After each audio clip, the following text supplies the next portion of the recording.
Hey, what's up, folks? Welcome back to On Texas Football, and welcome back to our way too early preview of the Longhorns' upcoming opponents for the 2025 season. And today we're talking about Sam Houston State. That's right, the fourth game of the season for the Longhorns. We'll get into Sam Houston State offense, defense. Got a new head coach for Sam Houston State too. We'll talk about all that, and of course, this way too early preview and breakdown of Texas' upcoming opponents brought to you by our good friends at Bond Lane. Check them out. BondLane.com. Use the code OTF25. You'll get $20 off your first ride with Bond Lane. We'll tell you more about our friends at Bond Lane later on in this program. But first, let's dive into it, Jeff.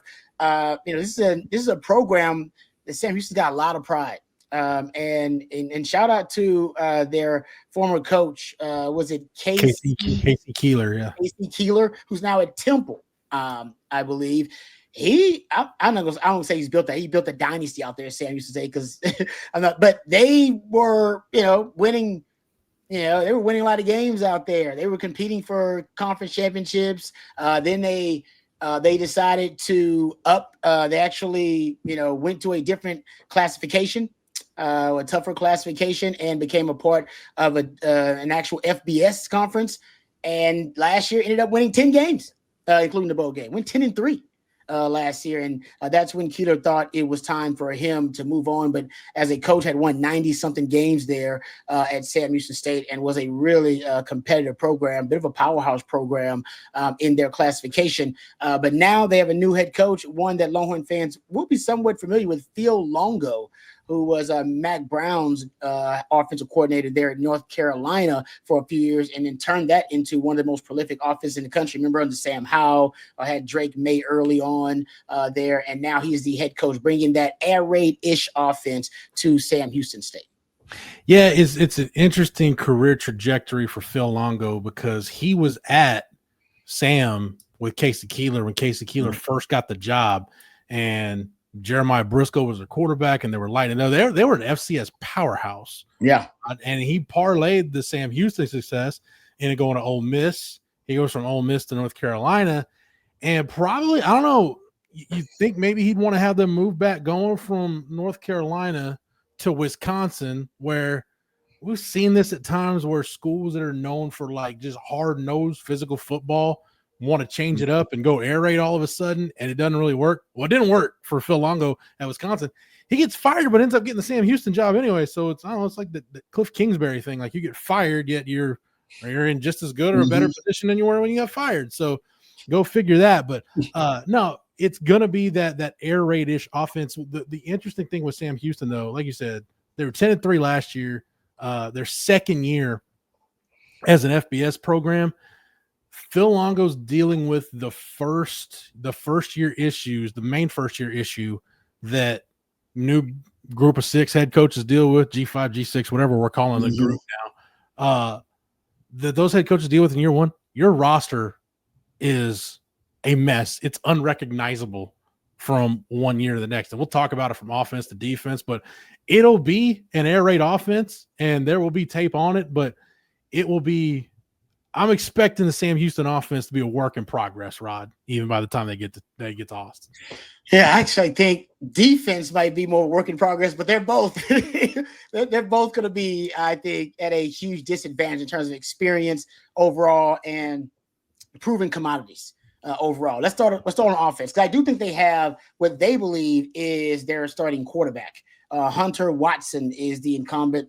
Hunter Watson last year, give him a dual threat quarterback for them.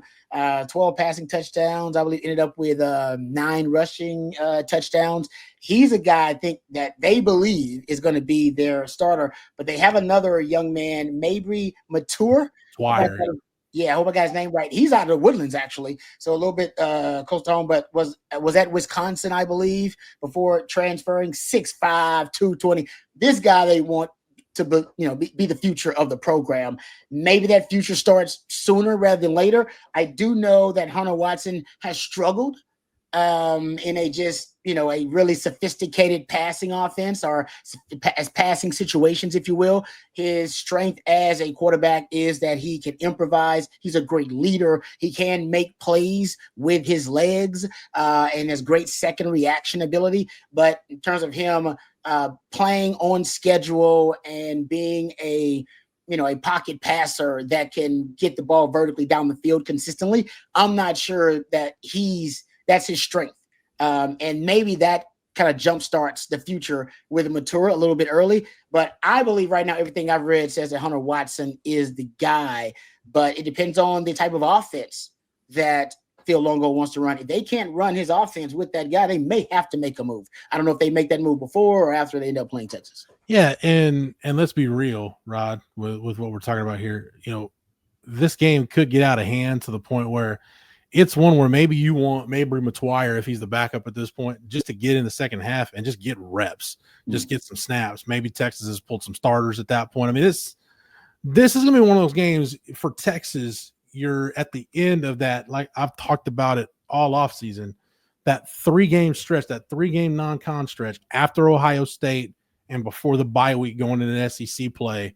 This is really when you get to fine-tune things.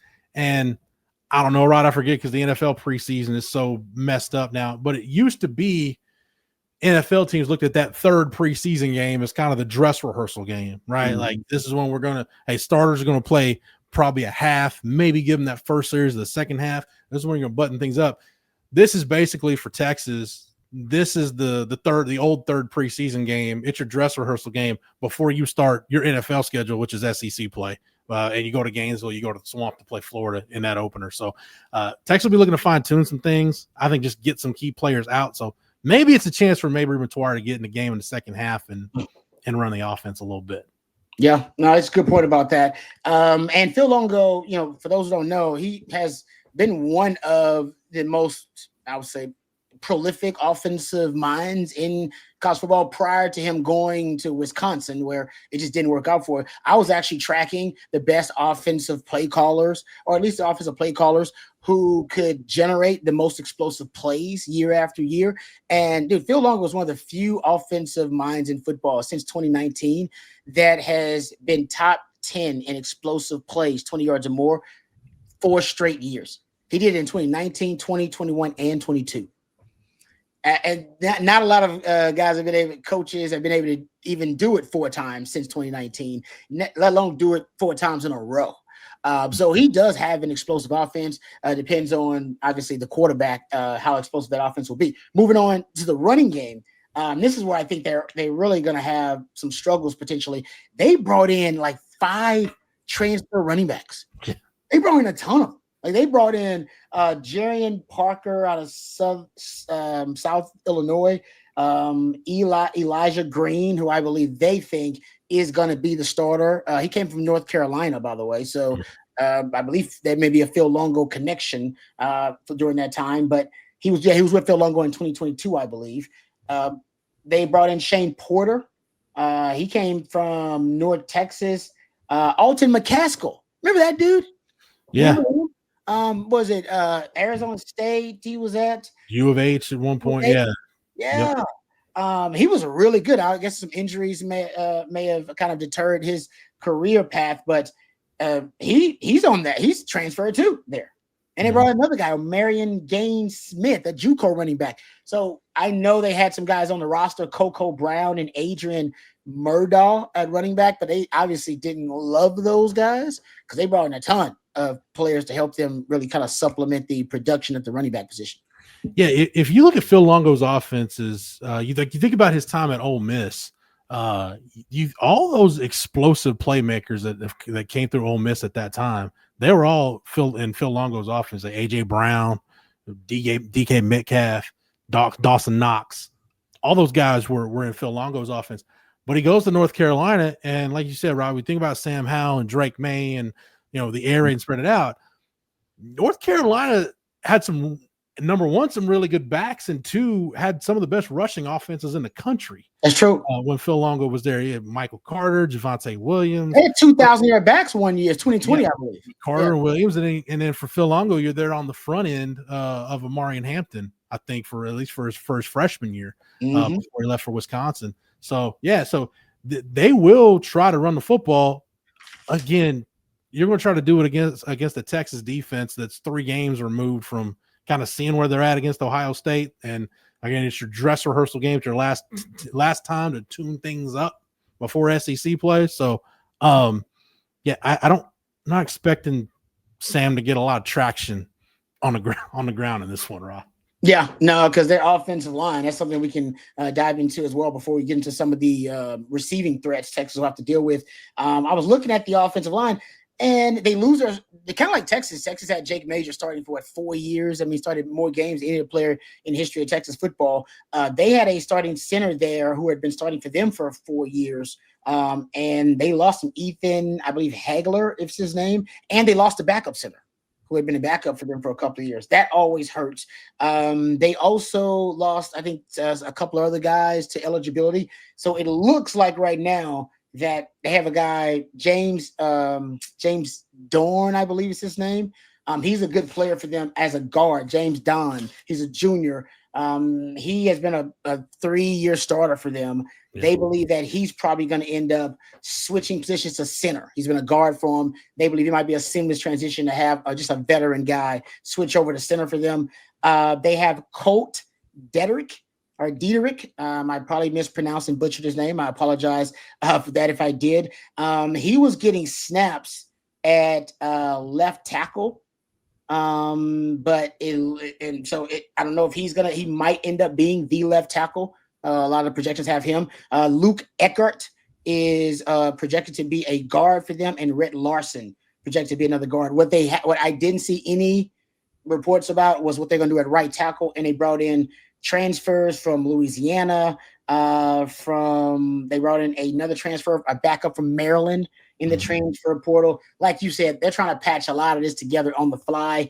Offensive line, I think you'll have 3 starters, though, guys who started at certain positions on the O-line that will return for them.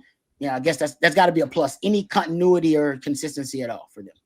And you got to show up to deal with Colin Simmons and Trey Moore and the right tackle offensive line. Yeah. That could be a long one. That could be a long day, Rod, for whoever the starting right tackle is. Left tackle, any of those tackles, a long day for either one of those guys. Very good point there. And let's go to receiver really quickly. So while we're summing up the offense here, they did lose what I tracked 175 targets via the transfer portal or via lost eligibility. So basically, their top 3 receivers all gone. 68% of their wide receiver targets out of the program. It looks like Quavez Humphreys, who ended the season pretty strong last year as one of their top receivers, and Michael Phoenix II, I believe, are going to be the top 2 returning wide receivers. But they brought in, once again, a lot of guys via the transfer portal to help out. Tim Burns out of Navarro, JUCO. They got a Caleb Black out of Arizona State, I believe. Malik Phillips, he's a guy that played the slot for them. Didn't play last year for some reason, but lit it up in 2023. A lot of people believe he may end up being the slot receiver for him. So they brought another guy out of Long Island, Arian Smith Mack. So just throwing it out there. The guys you got to look out for, Quavez Humphreys and Michael Phoenix II, likely the 2 main pass catchers coming back for him. One notable name, though, too, on that Sam wide receiver depth chart, Fatu Makuba, Andrew Makuba's younger brother, is a sophomore. Oh, Bearcats. So nice. Didn't get a lot of run last year. Receiver is primarily a special teams guy, but he's a guy that you might see at the very least probably see him covering kicks and punts. Okay, there you go. That's a nice little nugget to know. By the way, you have a new offensive coordinator for them. It'll be Zach Patterson. Yeah, I believe. But Phil Longo, I'm assuming he's going to call the plays. I would think so. Yeah. Yeah, but the guy Zach Patterson, he's a new OC. I should have mentioned that as well. But tight end for them, I mean, I don't know how much of a featured position it will be. Rayfield Lott is a Mississippi State transfer, 6'6", 240. Thomas Jewett is the returning tight end for them. And they have another guy, Fernando Garza, they use as kind of a big tight end in multiple tight end sets. That's kind of what they bring to the table at tight end. I think offensively, I'm with you. I think it'll be a long day for them. Not sure if they'll come out. I probably try to run the ball against Texas more so than throw the football against Texas and leave those tackles out in Island. But we'll be interested to see how their offense, really how it matures in those first few games before Texas. and if they end up finding some type of identity offensively. Because like you said, Phil Longo's got a history where, hey, he can have a strong running attack. Also got a history, as I told you, having very explosive offenses via the pass. Kind of depends on what the quarterback development looks like for them. And for Texas, this is a game where, hey, if you want to play, kind of hone your 3 safety defense, your 3 high defense, you can do some of that. Pretty much any kind of coverages that you want to tinker with, this is the time to do it. Don't give up any explosive plays. Don't defend against the vertical passing game. It's a really good opportunity to maybe get some of those young guys that can rush the passer in the game. So that's a good idea. Hey, if you get up and get a sizable lead, this could be a game in the second half against an air raid team where Justice Terry and Lance Jackson and some of those guys, maybe they get a chance to just, put their hand in the dirt, fire off, and get after the quarterback a little bit. So that's kind of stuff, continue to develop your pass rush and pass rushers. And just, this is going to be a really good test for you from a coverage standpoint, especially protecting against the deep ball. Yes, good point, bringing that up. And also, as I was talking about the coordinators, this will be in the first 4 games. I kind of hinted at this in one of the other previews we were doing.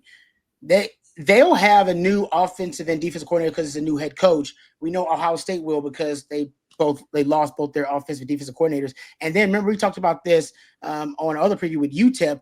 They brought in a new OC and DC to pair with their OC and DC. So they got new co-OCs and co-DCs. So basically 3 out of your first 4 games, you're dealing with new play callers and coordinators. Mm-hmm. And this will be, defensively too, Rod. This will be some carryover from UTEP because Scotty Walden will do a lot of the same in that air raid-ish vein. His offense will do a lot of the same stuff that Phil Longo's offense does. Okay, there you go. Longo's offense, I doubt they're at this point at Sam, but if you remember when he was at Ole Miss, when DK Metcalf and AJ Brown were coming out for the draft, there were times where they didn't even have plays. It was just like, hey, just run a route and we'll get you the ball. Like it was that. There was zero structure. It seemed like to that offense. That's crazy. Probably not that freewheeling with it, but it gives you Scotty Walden's offense a little more structured than Phil Longo's. Yeah, that's crazy. That's just wild to think about. Like, just go out there and get open. We're gonna figure out a way to get you the football. But by the way, those are the toughest offenses to defend at times because there are no rules and structures for me to have tendencies or to find tendencies and patterns with. Yeah, I was actually talking to Sark about this. Sark said random stuff. He said the toughest defenses to prepare for are the ones who are kind of chaotic. And they're kind of undisciplined all over the damn place. Like I'm trying to find out what your job and responsibility is so I can flip that, right, and use that against you. And yet you can't even really get a bead on it. So interesting. All right, getting back to it. Let's talk defense here. Sam Houston Bearcats got a new defensive coordinator, Freddie Archery Lindsey. He comes from North Carolina State, actually. Him and Phil Longo had I believe they were on the same staff at Ole Miss when Longo was there on Ole Miss, and he was there also at Ole Miss at one time too. So there is a connection there. They lost a lot. And from what I heard about how the spring went, their D-line was decimated. And it may have been the most disappointing group. We're looking at how they performed during the spring. So that is not a good sign going to play Texas. We'll talk about some of the guys that they're looking at as key contributors on that defense, but make no mistake about it, that defense, it was more decimated than the offense was. Like there's nothing left on defense. At least offense, there's little tiny, patches of optimism that you can point to based on, oh, this guy's coming back here. Oh, he had production there.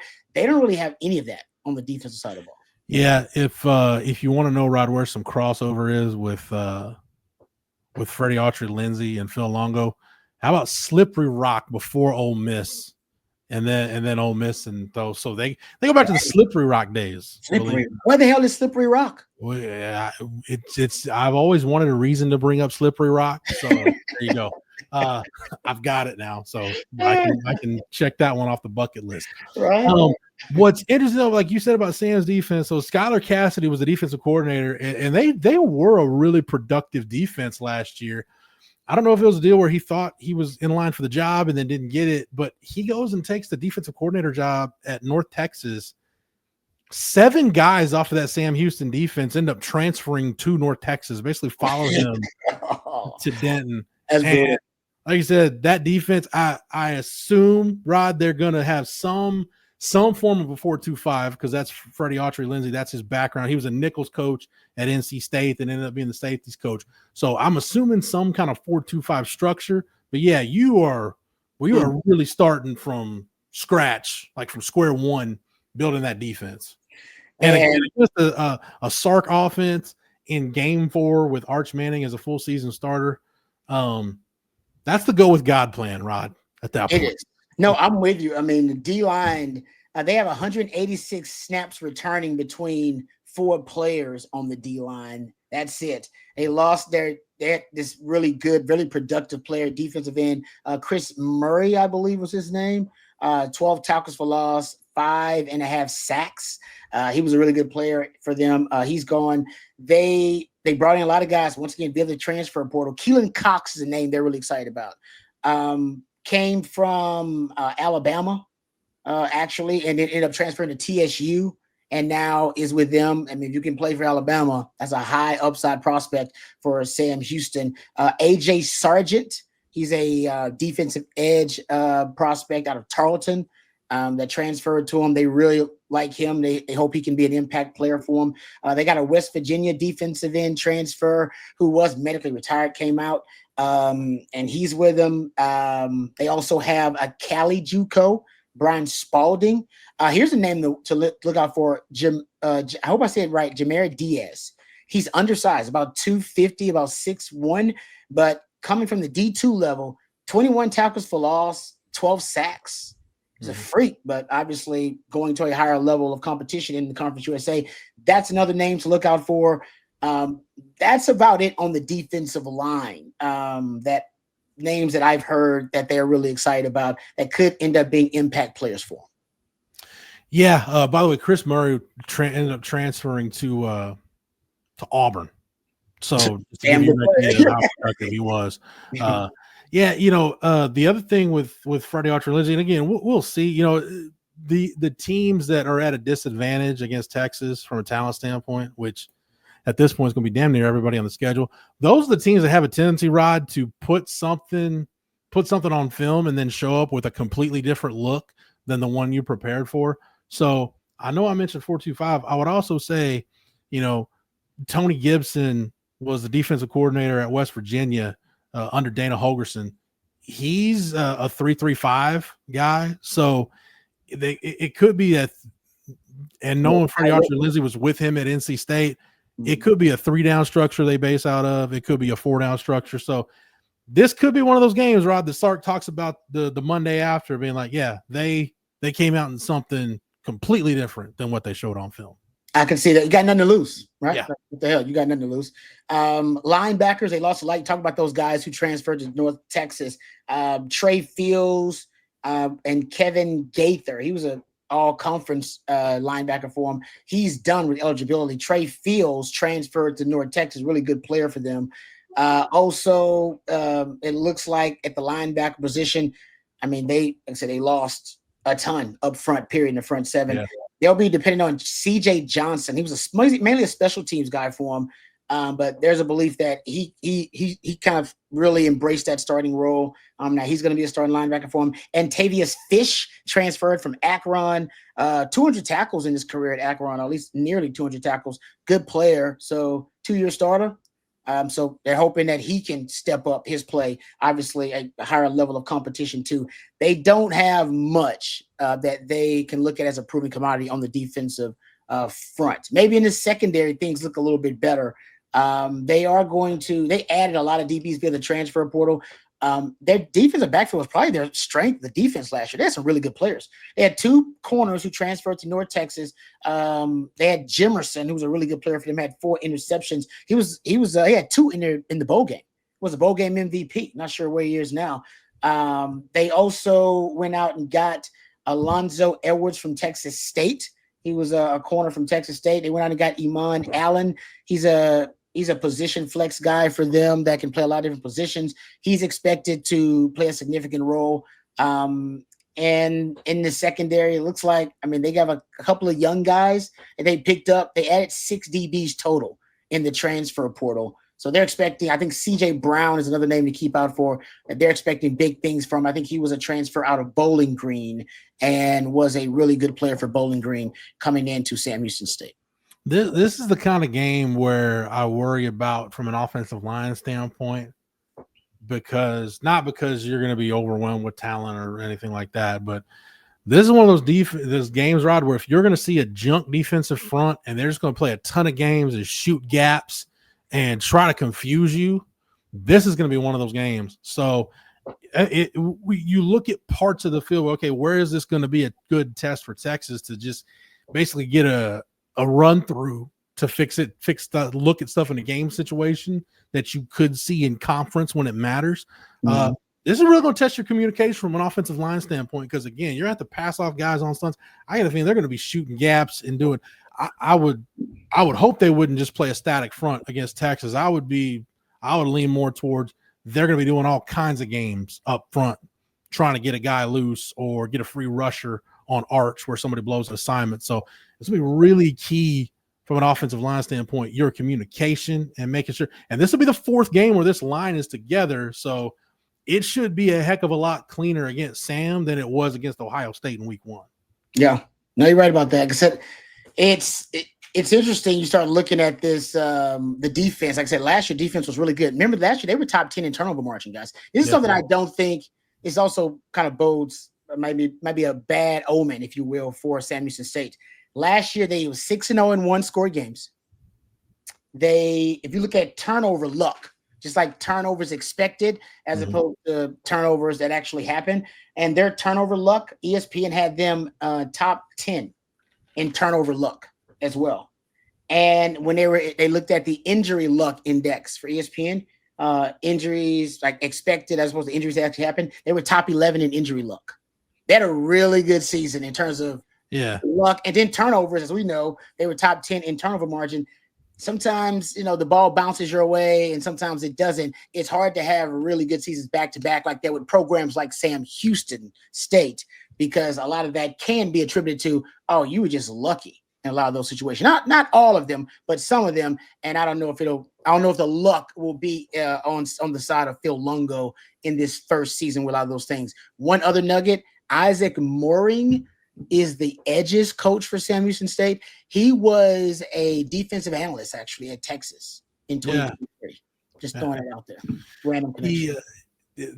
What you just laid out about Sam, Rod, the kind of luck factor from last year, I think it speaks to, and I don't know why he did it, but like Casey Keeler, you figure as good of a job as he did for as long as he was the same, and he's success with the FCS level, period. Delaware, has a really good track record at the FCS level.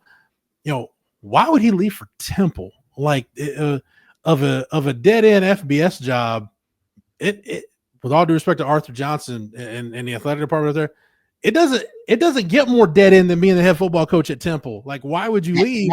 Matt Rule was able to have success there, but not many. You want to know, he's from Pennsylvania though. Yeah, and Matt Rule got the heck out, and maybe this is Casey Keeler saying, "All right, I did what I could at Sam, won 9 games year 2 as an FBS school. I'm gonna go take this money from Temple and get out of here and go back to the East Coast." I'm with you. I think he honestly, and this is just me, I think he saw that from the top for the time being, considering they're now in Conference USA in the FBS, that maybe he got them as far as he could. Yeah, like, they're not going further than that right now. We ain't gonna get better than 10-3 at Sam Houston, and they may in the Conference USA, but I think he's looking at it from their time in the Western Athletic and their time before that. What were they in? They were in the Southland Conference before that. There was a higher ceiling for that program in those specific, at that level of play. In the Conference USA, maybe he's a smart guy that thought, this is as far as I can take him. I need to go somewhere else and kind of maximize. But for Sam and programs like Tarleton's another one of the in-state programs. I don't know why some of these schools decided to go FBS. I get it, like it helps with enrollment Fundraising, and all that stuff. Like I get the advantages, but it seems like they're outweighed by the disadvantages of how are you realistically ever going to compete for anything as an FBS school? So I don't know. I have my thoughts about that. Why wouldn't you just kind of stay where it's great and just be great there? But I mean, you start looking at Conference USA, Rod. It's Delaware, FIU, Jack State, Kennesaw State, Western Kentucky. Yeah, you Missouri State. You've got a lot of those schools that it seems like Conference USA is where you're going. Like, hey, if you need like a probationary period to enter FBS, Conference USA is like the AAA of like you're just stopping here for a bit. Yeah, try to make that transition. Yeah. All right, good stuff there, Jeff. Appreciate you. Just real quick, we don't talk special teams, but just so you know, they had a terrible kicker last year. Christian Pavon, I believe it's his name. He missed field goals, had kickoffs that went out of bounds. It was a disaster for him. And that was another thing. They actually had bad special teams last year. They brought in 2 kickers. They brought in Tate Ryan, and they brought in RJ Lopez, I believe is his name, out of Purdue. Also had some time at UCLA, and they're expecting those guys to really improve their kicking game overall. So there you go. This is a game where I hope we don't see Jack Bowmeister at all. And I hope the only time we see Mason Shipley is when the PAT team comes out. God bless. Love that. That's a great way to end it right there. All right. Let's thank our friends over at Vaughn Lane one more time.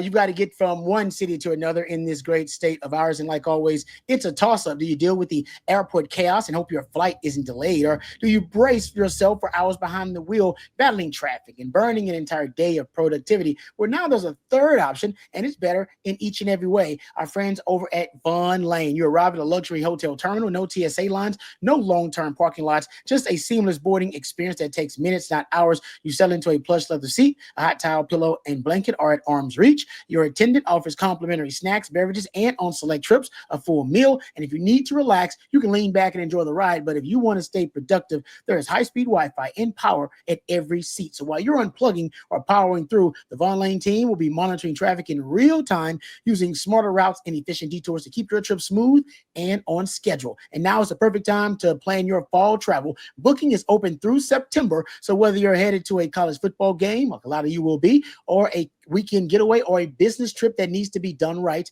Vaughn Lane makes the journey part of the reward. Vaughn Lane serves Austin, Dallas, Houston, Fort Worth, San Antonio, and in the Southeast, Atlanta, Nashville, and Memphis. Visit vaughnlane.com. That's VONLANE.com and use the code OTF25 to save $20 off your first ride with Vaughn Lane. Vaughn Lane, elevated regional bus transportation. All right. Thank you very much to Matthew behind the scenes, doing a great job as always. Thank you to our friends over at vaughnlane.com. And thank you, Jeff.